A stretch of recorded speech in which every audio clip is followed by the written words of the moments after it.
Welcome to part 1 of my camera collection. It's part 1 because I have over 70 cameras and I'm not going to fit that into the time I have. So part 2 will be Polaroids and camcorders, and this video will be early 1900s, mid 70s cameras, which these are my favorites. These are my absolute favorites. And this box has secrets in it, so I'm excited to show you what this has.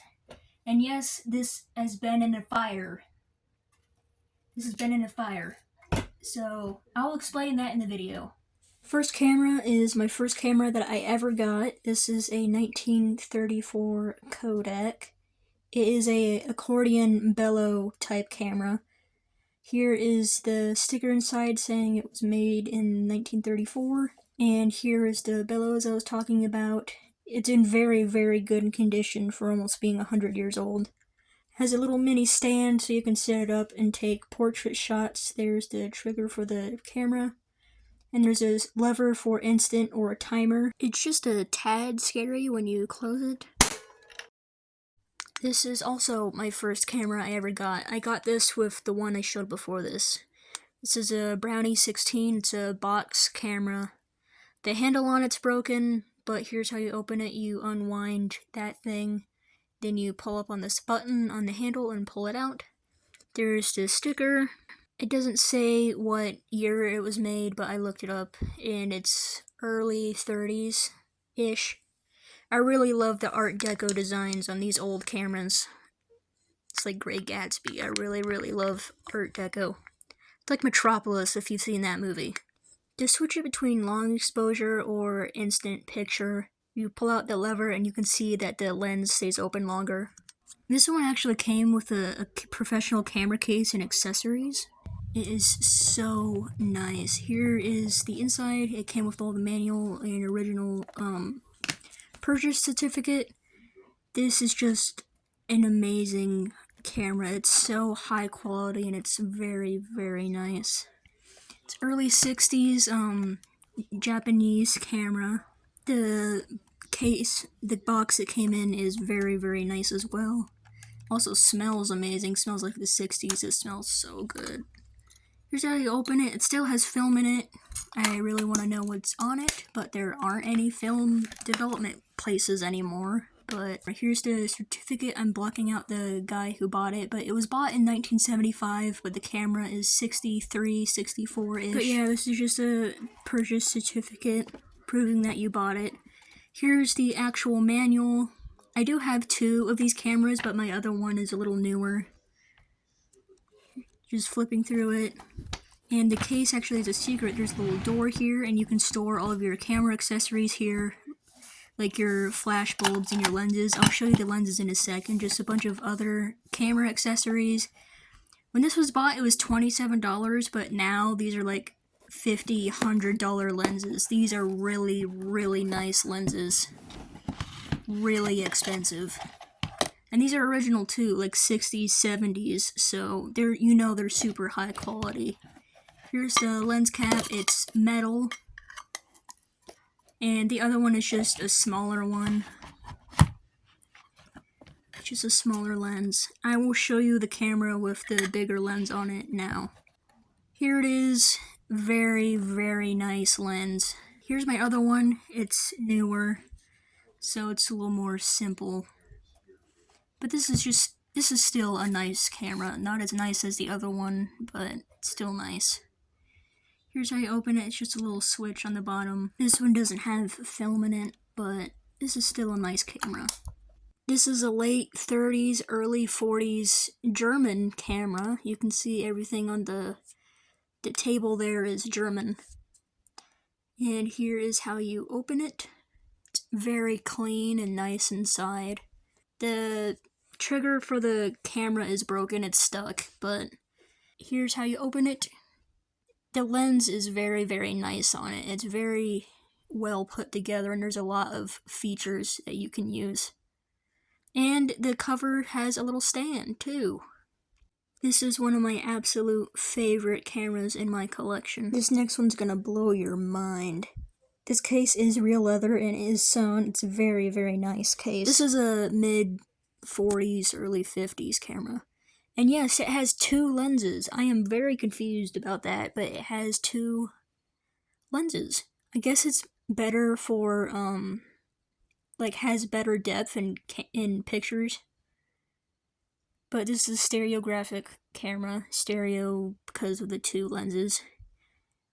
I locked it here because I was dumb, but I unlock it, and then this is how you take the back off, and it still has film in it from the 50s or 60s, so I am very curious in what's on there. This specific Argus 75 is a little hard to find because all the other ones have cursive written out 75, and I barely can find any that have an actual number on it, but this is made of Bakelite. It's a very cheap plastic.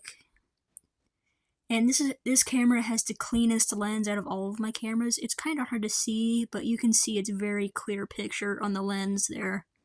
Or the mirror, I should say. This is from the mid-50s, early 60s. This one actually came with the original box, mostly. It's destroyed, as you can see. But this is a classic film camera. Like actual film camera. It's very nice and good condition. It doesn't have any film in it. The handle is really cool because you flip it up and it doubles as a viewfinder, which is awesome. I'm gonna open it in a sec and show you how clean and nice the inside is. Again, for almost being 100 years old, it's very, very clean. Here's a sticker. It's from 1934. And I just really, really love film cameras. It did come with all the original pamphlets and manual, which is insane, because, again, it's almost 100 years old. This doesn't go to this camera, I just put it in the box, but it is a, picture developer. You put your picture in there and then put it in the water and it will develop. Here's the actual manual to it. You can see the paper is, like, brand new. For being 1934. This is one of my heaviest cameras. It's a Polaroid from 62, 63-ish. Here's the camera. It's very heavy. You flip that up so you have the viewfinder. Here you press on this lever here with the arrow and you pull it out. It's another bellow style camera. It's very heavy. Like, really heavy. Here's how you open it. There's a little lever on the bottom, and then you press that out. 90% of the weight is just that door on the back. It's very heavy. That's where your Polaroids go in, your picture slides, and the door is just really heavy. This one also came with the original manuals. Here's the actual manual to it. The other one is just for another camera, but very cool to have. Like I said, this one's from a different camera, but it's cool to have anyways. Here are cold clips. I have a broken one and then a full one.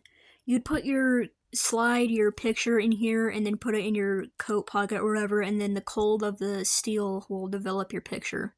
You can see this is a verification card for purchase. This camera was bought in 68, but it was made in 62-ish. I do have another one, but it's slightly different. This one's closer to 80s, mid-70s, early 80s. As it's mostly the same design, just the front is different and the viewfinder is different, but everything else is exactly the same.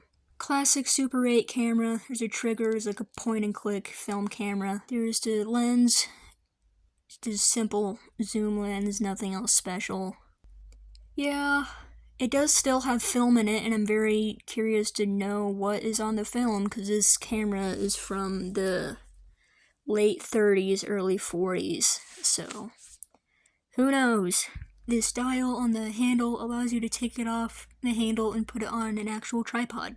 Here's a Petri camera. The front of the case is broken, but I am in love with the look of this camera. It's very, very nice.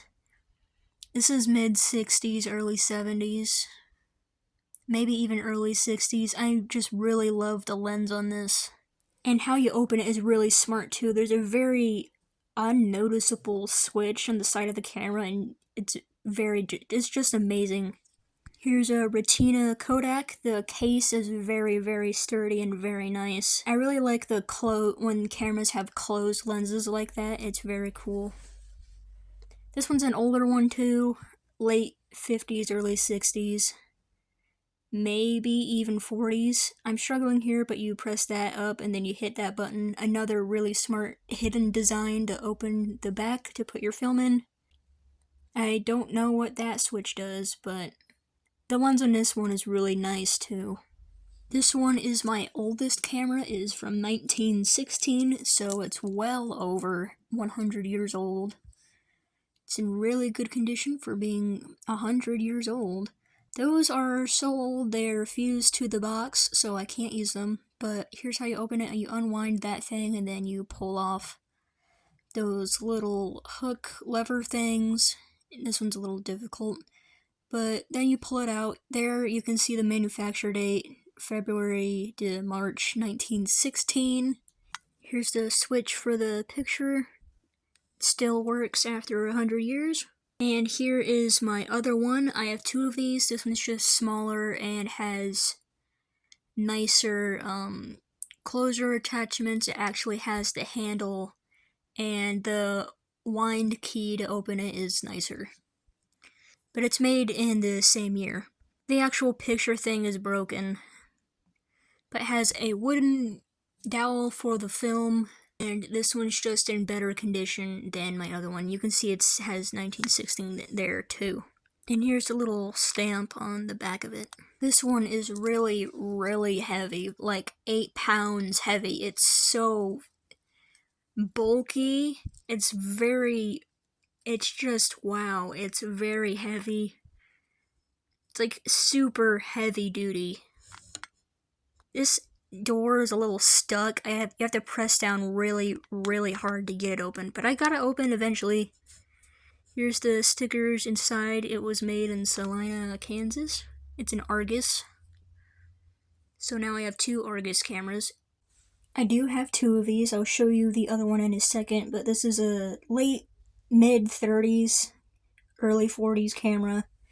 It's another brownie. It's a Kodak. It's very boxy. It's a little stuck, but here it is open. I like the design of this one. This one's very nice. And here is my other one. You may notice it's a little rusty and burnt. You can see it's the exact same camera, but I found this in a burnt down shed. The shed completely burnt to the ground and there was trash and rubble everywhere. And I was digging through it to see if I can find anything, and I found this. So I have 2 of the same camera. This is my smallest camera. It's made out of that Bakelite material. Super tiny, super cute. This is mid-50s-ish. You push down those side pieces and you pull it out to put your film in there. Here's a MEK, another Japanese camera. The case is a little worn down, but here's the front of it. It's just a basic design for a camera. This is early mid-60s. Open it by sliding that little switch down, the lever down. It's very nice. It's just a little basic. I hope you like seeing my collection. I really, really, really love collecting vintage cameras. It's my favorite thing to collect. Go out and film or take pictures with a vintage camera and your experience will be 1,000 times better. They're just way, way more professionally and thought out, built and put together. Way higher quality, and I just really love vintage antique cameras. They're way better. They look cool. Look at this. You're not going to find a modern camera like this. Or like this. They're art pieces in themselves, and they're just really, really beautiful and awesome to have and collect and look at. So this was part 1. I hope you enjoyed. Let me know what videos you would like to see in the future. Would it be tutorial videos, cosplay videos, art videos, or more collection videos? I will see you in part 2 or whatever next video I upload after this. Probably going to be part 2 because I like to be concise and not upload part 1 and then months later have part 2. I like to have them come out right after each other so you can watch it and you don't have to wait months or days to see part 2. See you in part 2.